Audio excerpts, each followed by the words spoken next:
Okay, this morning, I'm just got a lot on my mind with this Pluto thing. Now, they're declassifying Pluto as a planet, right? So, I'm sitting here doing research this morning, and I can't find Pluto like, okay, it's got Neptune, Uranus, Saturn, Mercury, Mars, Jupiter, Venus, all other planets. So, where's Pluto, right? And this is on theskylive.com. This is the website I do most of my research on. Now we're gonna look for Pluto, because arguing with some people on Greta Thunberg's website or her Facebook or something about the actual physical characteristics of the planet and the location and all types of other demographics that go with this, right? Because obviously they declassified Pluto as a planet, so where's it at? A dwarf planet asteroid. Let's start right there. Dwarf planet asteroid, my ass. Okay. Come on. Now, all these numbers, right? What I'm showing you is the declination, the constellation, the magnitude, the brightness of all that, right? Okay, a negative, how I was taught, right, with this magnitude thing. If it's a negative magnitude, that means the object is brighter. It's backwards. It's something backwards with this science stuff, but with magnitude of 14.27, that means you can't even see the thing at all. You can't see it, period. Right? So, to be honest, I never seen an asteroid or a planet with a magnitude that damn high. 14.27. What is this? A black hole? It's that damn far and you can't see it.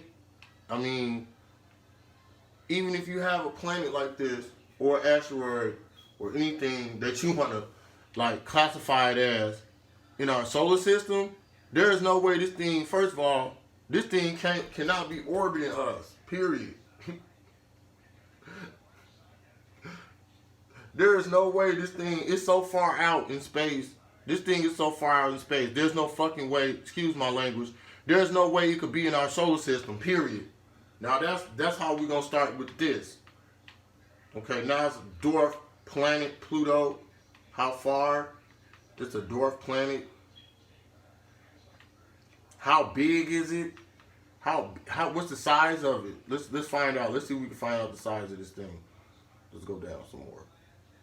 Okay, the distance. Look at the distance in kilometers. 4,949,367,724 kilometers. It's got an AU of 33.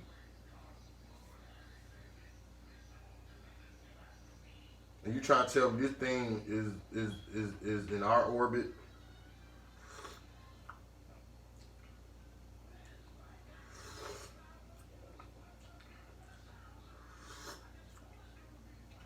See, I was taught in school, when I was coming up, I was taught in school that Pluto was like the final planet that orbits like all other planets, right? Like in our little circumference circle around the sun, like how we was taught. See, these numbers are so astronomical with this planet.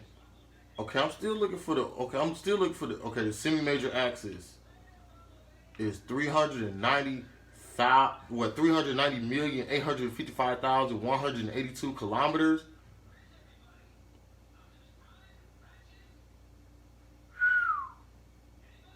It's got some size on it. This thing ain't little. This not no small planet. They always used to make Pluto sound like it's a small planet. This thing not small.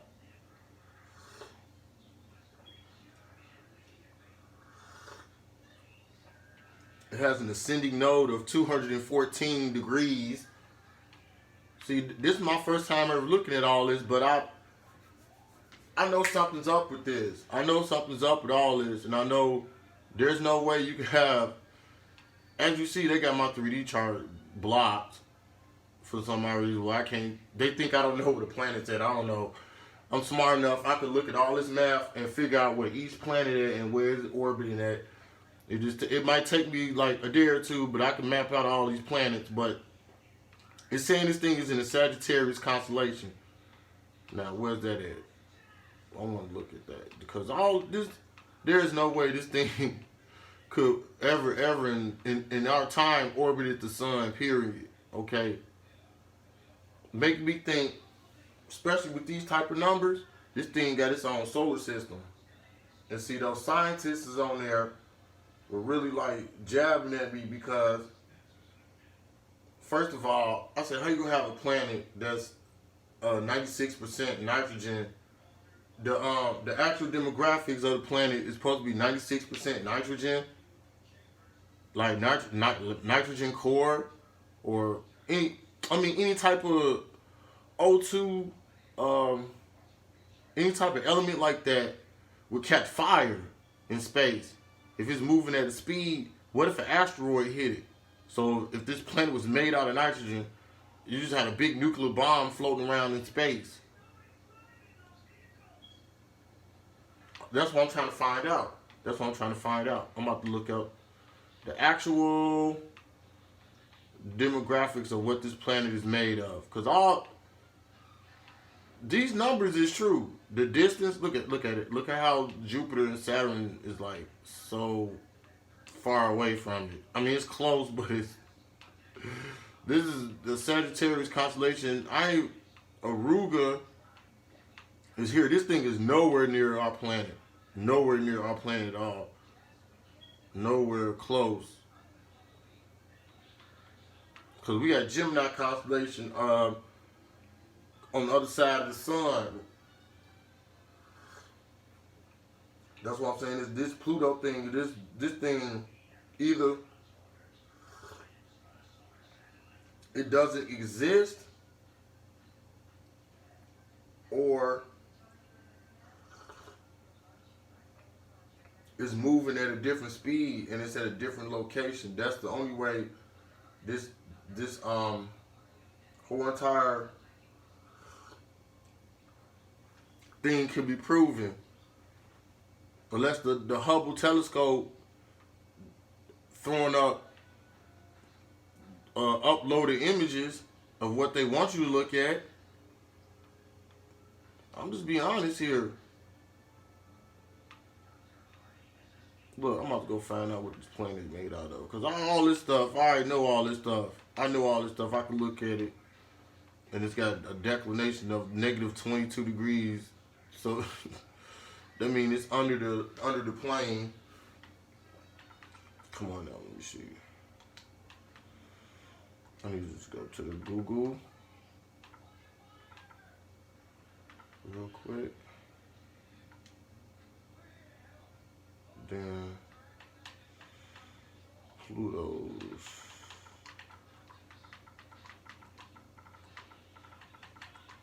surface, right? Surface of the planet.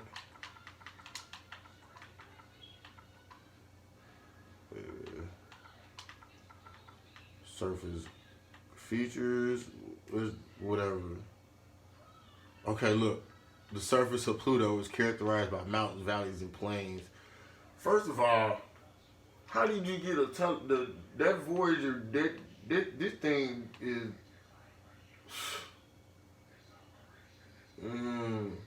man. That thing. How did you get a telescope out there? That telescope had to have left this planet at least in the 1940s or 30s to even reach that distance. I mean, y'all really won't believe how far out this planet is. This thing is so far out. There's no way it can hold the sun's orbit. This thing got its own orbit. Or it's orbiting something else. What Pluto's surface is made of. And then, how you gonna have a planet? Of course, it's gonna be three.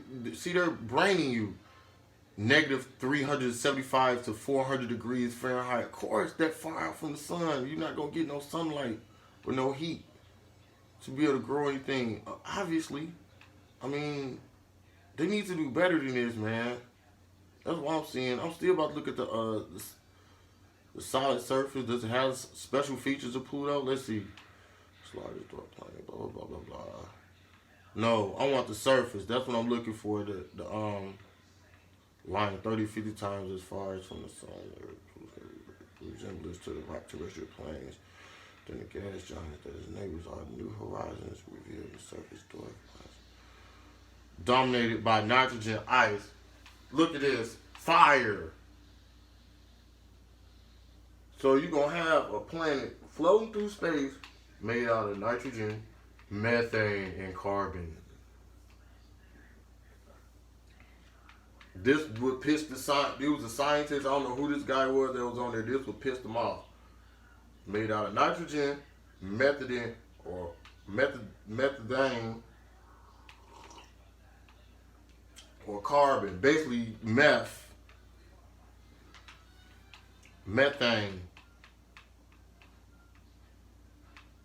This is what I've been looking for right here. There's no way you can have something like this floating through space. If an asteroid hit this thing, it's going to explode. Sound like your Big Bang Theory, don't it? If an asteroid hit this thing, it's going to explode. Another thing, the other theory I had with this, to be honest, y'all would never do the research to believe me, but I think this thing got its own solar system. I think this thing used to be the old sun. That's what I think. There is no way you can have these characteristics in the planet. The asteroid is going to hit it instantly. We get asteroids that hit our planet all the time. We don't explode. You know what I'm saying? That don't make sense. Don't none of this make sense to have a planet this size, at that size, a big planet full of nitrogen, methane, and carbon floating through space like that. That is ridiculous. Look at this. Yeah, right. Yeah, right. There's no way you can have this floating through space.